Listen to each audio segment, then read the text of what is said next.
ಎಲ್ರಿಗೂ ನಮಸ್ಕಾರ ರೀ. ಇವತ್ತಿನ ವಿಡಿಯೋ ಏನಪ್ಪ ಮಾಡೋಕ್ಕೆ ಕಾರಣ ಅಂತಂದ್ರೆ, ನಾನಿವತ್ತೊಂದು ಸರ್ಕಾರಿ ಕಚೇರಿಗೆ ಹೋಗಿದ್ದೆ ಗದಗೊಳಗೆ. ಆ ಸರ್ಕಾರಿ ಕಚೇರಿ ಒಳಗಡೆ ಸರ್ಕಾರಿ ಕಚೇರಿ ಎದುರಿಗೆ 5 ಮೆಟ್ಲುಗಳಿದಾವೆ. ನಾನು ಸುಮಾರು 10 ಗಂಟೆ ಸುಮಾರು ಹೋಗಿದ್ದೆ ಬೆಳಿಗ್ಗೆ. ಅಲ್ಲಿ ಒಬ್ಬರು ಮೇಡಮರು ಬಂದರು. ಆಟೋ ಇಳಿದು ಅವ್ರ ಕಚೇರಿ ಕಡೆ ಬಂದರು. 5 ಮೆಟ್ಲು ಹತ್ತಕ್ಕೆ ಅವರು ಹರಸಾಹಸನೆ ಪಟ್ಟರು ಮೇಡಮರು. 5 ಮೆಟ್ಲ ಹತ್ತದ ನೋಡ್ಲಾರನ ಅವರೊಬ್ಬರು ಪ್ಯೂನ್ ಬಂದು ಕೈ ಹಿಡಿದು ಕರ್ಕೊಂಡು ಒಳಗಡೆ ಹೋದರು. ಅವ್ರ ಬ್ಯಾಗ್ ಎಲ್ಲ ಇಸ್ಕೊಂಡು, ಅವ್ರ ಕೈಯಲ್ಲಿರೋ ಪುಸ್ತಕ ಇಸ್ಕೊಂಡು. ನಾನು ಒಳಗಡೆ ಹೋದೆ. ಇನ್ನೊಬ್ಬ ಸಿಬ್ಬಂದಿಗಳಿಗೆ ಕೇಳಿದೆ, ಪಾಪ ಮೇಡಮರಿಗೆ ವಯಸ್ಸು ಎಷ್ಟು ರೀ ಅಂತಂದು. ಅವ್ರು ಹೇಳಿದ್ರು 51-52 ಇದ್ದಿರ್ಬೋದ್ರಿ ಅವ್ರ ವಯಸ್ಸು ಅಂತಂದೆ. ನಾನು ಗಾಬರಿ ಆದೆ. 51-52ನೇ ವಯಸ್ಸೊಳಗಿದ 5 ಮೆಟ್ಲು ಹತ್ತದಾಗಲ್ದವ್ರಿಗೆ ಸರ್ಕಾರದ ನಿವೃತ್ತಿ ವಯಸ್ಸು 58-60 ವಯಸ್ಸಿದೆ. ಇನ್ನೂ 6-8 ವರ್ಷಗಳು ಕೆಲಸ ಮಾಡ್ಬೇಕು ಅವರು. 52ನೇ ವಯಸ್ಸಿನಾಗೆ 5 ಮೆಟ್ಲು ಹತ್ತಕ್ಕಾಗಲಿದ್ರು ಇನ್ನೂ 6-7 ವರ್ಷ ಏನು ಕೆಲಸ ಮಾಡ್ತಾರೆ ಇವರು ಅಂತ ವಿಚಾರ ಮಾಡಿದ್ದೆ.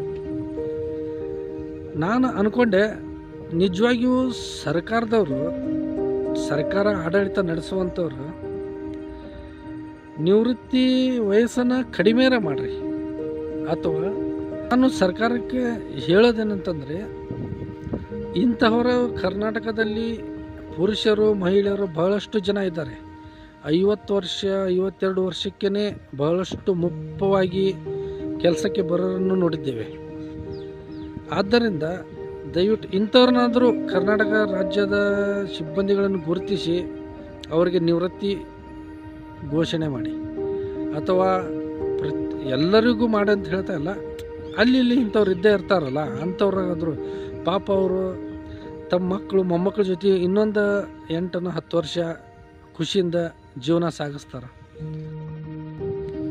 ಇಂಥವರನ್ನಾದರೂ ಗುರುತಿಸಿಕೊಂಡು ಅವರಿಗೆ ಕರ್ನಾಟಕದಲ್ಲಿ ಇಂಥವ್ರು ಯಾರು ಇರ್ತಾರೆ, ಈ ಥರ ವಯಸ್ಸಾಗಿ ಅವ್ರ ಕೈಲಿ ಕೆಲಸ ಆಗದೇ ಇರೋರನ್ನು ಗುರುತಿಸಿ ಅಂಥವ್ರಿಗೆ ನಿವೃತ್ತಿ ಕೊಟ್ಟುಬಿಡಿ.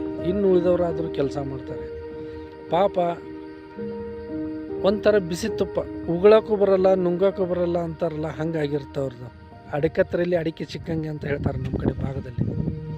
ದಯವಿಟ್ಟು ಇಂಥವರನ್ನು ಸ್ವಲ್ಪ ಗಮನದಲ್ಲಿಟ್ಟುಕೊಂಡು ಯಾವುದಾದ್ರೂ ಒಂದು ಯೋಜನೆ ರೂಪಿಸಿ ಇಂಥವರಿಗೆ ಒಂದು ಕೆಲಸದಿಂದ ನಿವೃತ್ತಿ